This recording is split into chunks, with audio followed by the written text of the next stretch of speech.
அனைவருக்கும் வணக்கம்.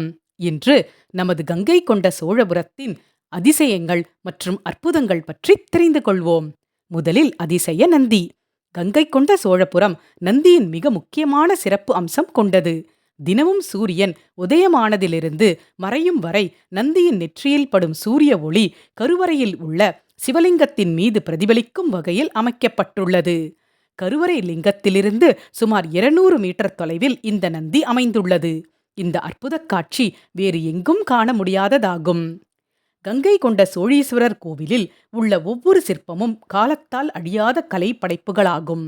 குறிப்பாக துர்க்கை அம்மன் பக்கத்தில் இருக்கும் கனக விநாயகர் மற்றும் கோவிலில் வீற்றிருக்கும் பல்வேறு தெய்வங்களின் கோட்ட சிற்பங்கள் சோழர் கால சிற்பங்களின் அபார திறமைக்கு சான்றுகளாக அமைந்துள்ளன.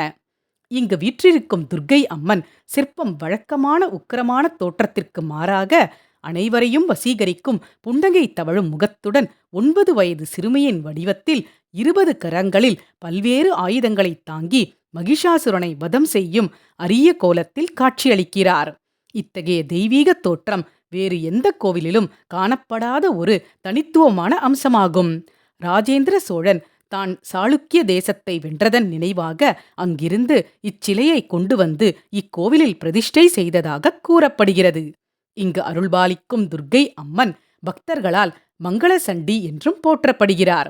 இவரை வணங்குபவர்களுக்கு திருமண பாக்கியம், குழந்தை பாக்கியம், பதவி உயர்வு, பணியிடை மாற்றம் போன்ற அனைத்து வேண்டுதல்களும் நிறைவேறும் என்பது ஆழ்ந்த நம்பிக்கையாகும்.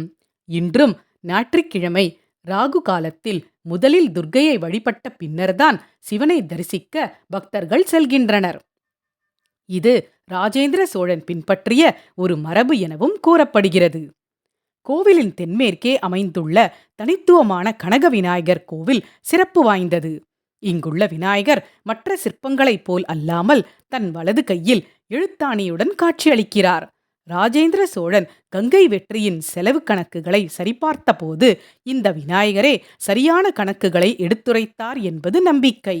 இதனால் இவர் முதலில் கணக்கு விநாயகர் என்று அழைக்கப்பட்டு காலப்போக்கில் கனக விநாயகர் என மருவி அழைக்கப்படுவதாக கூறப்படுகிறது.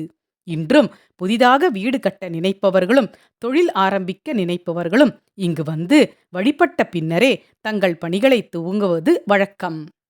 நன்றி. வாழ்க வளமுடன்.